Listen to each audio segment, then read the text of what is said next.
समझते हैं हम लोग। जेंजी प्रोटेस्ट उसे कहते हैं जो यंग जनरेशन है 1997 से 2012 के बीच में जो जन्म लिया। इन जेंजी प्रोटेस्ट की वजह से पूरा नेपाल जल उठा और एक सत्ता परिवर्तन हो गया, संसद भवन में आग लगा दिया गया।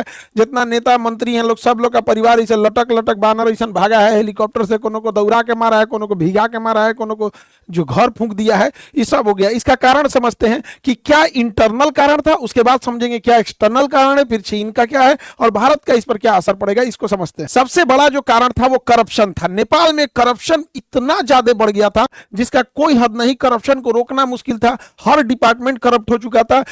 चाइना के सहयोग से जो एयरपोर्ट बन रहा था उसमें 1400 करोड़ का घोटाला हो गया, ललिता निवास में घोटाला हुआ, गिरी बंधु में हो गया 54,000 करोड़ का घोटाला हुआ, और ओरिएंटल में हो गया 13,000 करोड़ का घोटाला, कोऑपरेटिव सोसाइटी में इसके लगभग 70,000 करोड़ का घोटाला हुआ।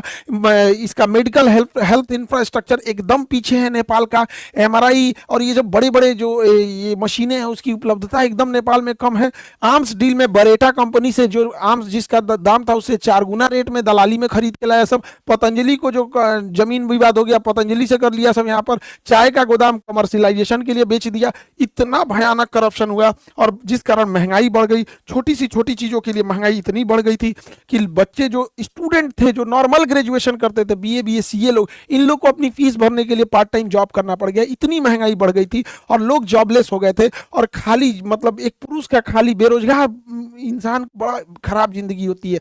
आसमान थूकता है, जमीन गाली देती है, उसको लगता है अपना जीवन बोझ हो गया है। खाली जेब जो होता है ना, ये बड़ा दर्दनाक होता है, बड़ी भारी होता है खाली जेब। तो इससे नेपाल का युवा परेशान था, एकदम परेशान था नेपाल का युवा। नेपाल के युवाओं को विदेश जाकर नौकरी करना पड़ता था, विदेश में आके शेफ का नौकरी। अभी आप भारत में देखिए चाउमीन मोमो, ये लोग ऐसे इंडिया में फेमस है कि नेपाली जो शेफ होते हैं चाउमीन और मोमो बड़ा अच्छा बनाते हैं। यहाँ से बेचारे काम करके विदेशी रेमिटेंस भेजते थे अपने देश में और उन पैसों से नेताओं के बच्चे अय्यासी करते थे। नेपाल की जो यंग जनरेशन थी, सोचिए कितनी मुसीबत में होगी कि युद्ध के दौरान वो लोग यूक्रेन से लड़ने के लिए रसिया में भर्ती हो गए और रूस ने उन्हें 20-25 दिन की ट्रेनिंग दिया, हथियार थमा के भेज दिया यूक्रेन से लड़ने के लिए और वहां वो लोग शहीद हो गए थे, उनका घर परिवार उजड़ गया। इतना भयानक वहां बेरोजगारी का आलम था। अब इनमें होता क्या है, वहां पे जैसे 2008 में राजतंत्र, राजा को हटा के लोकतंत्र जब बना था तो यहाँ कुछ ही पार्टियों का दबदबा था। नेपाली कम्युनिस्ट पार्टी हो गया, नेपाली कांग्रेस हो गया, यहाँ पे जनता संवादी पार्टी हो गया, इंडिपेंडेंट हो गया, सब ये कई ठो थे।